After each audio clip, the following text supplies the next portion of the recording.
Then I went back to university and studied enology and viticulture for another 3 years. So I clocked up 10 years at 3 different unis. That was the start. And then my first job was the winemaker at Wineries with Pete Bissell, who was the senior winemaker.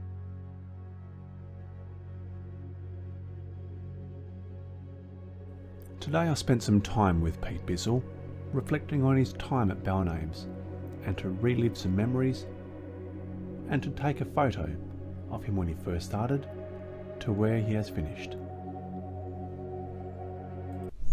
We have to often take out a lot of barrels to get the stack that we want. So that's why the forklift is operating Most of the time, yeah. It's continually bringing stuff in and moving stuff around. So this area here is a place that you'll be fairly often? Yeah, so normally during vintage these are all full of wine, those foods. There's someone who does the pump overs here and doing additions, and we'll come up and just smell the ferments. Usually smell them in the morning, make sure that you can tell by the smell whether they're used to happy or not, and things going alright, and they need a bit more, maybe they need some nitrogen just to help balance them up. We tend to focus on those two forests, and we focus on the tightest grain that we can get for most of the wood, and that's why we have a lot of these chateau barriques you can see with the board across them. Yeah. That is a Bordeaux chateau barrique, and generally the finest oak gets streamed into that type of barrel because the staves are thinner, so that the oak quality has to be tighter so they don't leak. So we buy that format to get the better quality wood. When it comes to the barrel, how much of a percentage of the overall character of the wine? So would you say it has like a 10% or a 15%? I'd probably say 20. Yeah. Yeah. Mostly it's fruit and the quality of the fruit, but the barrel, and it doesn't mean that the barrel you've got a lot of oak flavour in there that you notice, but it's the other jobs that the barrel is doing, because there's tannins that come out of barrels that are not flavoured, but they bind with the flavour molecules in the fruit and they stabilise them, and they stabilise the colour, so that it's, I often like to use the analogy of a setting on a ring. So where you've got a diamond, and the setting holds the diamond up so that the light comes through the diamond and will show the diamond off to its best. So this, but you're not looking at the setting. No. You're looking at the diamond, but the setting will, and so oak can do this. It can push the fruit up and really, display it really well without it being oaky. But if you have a poor setting, you'll definitely notice it. Yeah, and if you've got really old oak, it's just probably, it won't do that. It won't give you that push up. So these are 2.5 metres wide by 2.5 metres deep. So that ratio is really important for getting good extraction out of wine. The ratio of the tank itself. Yeah, because it's the surface area to volume of wine underneath. And so when we put these in, I had been looking at what they're doing in California with pigeons, which is punching down. Mm-hmm.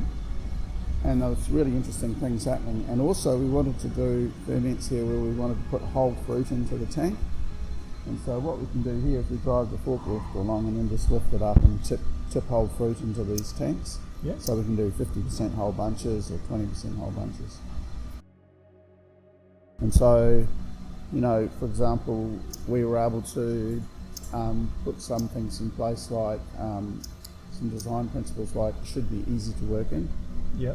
So there's catwalks everywhere, so that you can do an addition to a tank.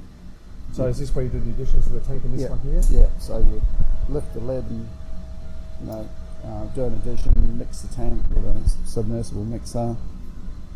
It's just that thing there. And then sucks the wine in the bottom and blows it out the top, so that'll mix the tank.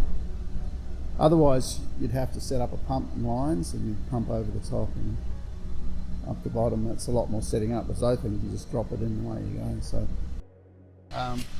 we've been recorking some of the museum stock here to do some museum releases next month. Museum release, did you say? Yeah, so there's this museum stock that we've had in the museum here, Okay. and but we're recorking it because the corks were very crumbly. So we've that's 93 Balnaves Cabernet, but we've recorked it, put a new cork in there, so it's easy. 99s and some 94s. We recapture them and we recork them. We put a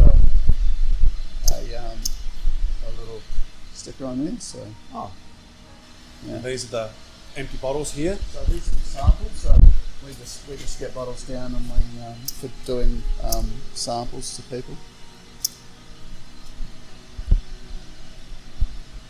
So this machine here is the recorker. Capsular. Capsular. So it puts a capsule on. So is there something about this wine glass here? It's got 90 JRC and 93 JRC. Is that? So while we've been recorking, I've bought some of my old magnums from my cellar and I've recorked those. So these are wines from when I was at Wins. So that's Okay. JRC is John Reddock Company. And what's this machine over here? So that looks really complicated. That's a UV spectrophotometer. But I used to do my own analysis when we got going. So.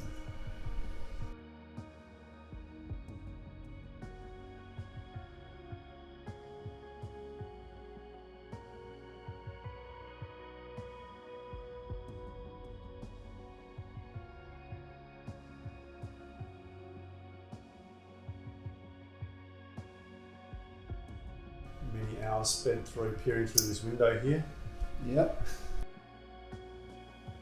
I have a lot of old bottles. Early Qanawara wines.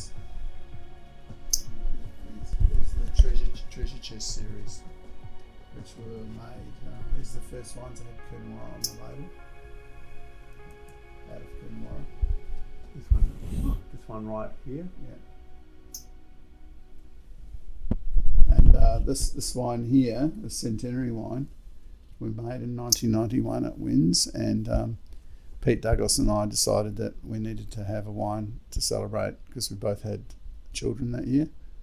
So we floated the idea to the boss, who was John Duval, that we should have a wine to celebrate 100 years of viticulture in Coonawarra.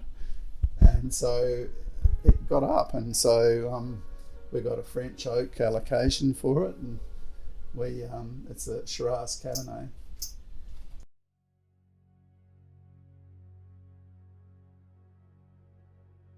And have you heard about this wine? It's called Bin 60A. I've had a bin 50.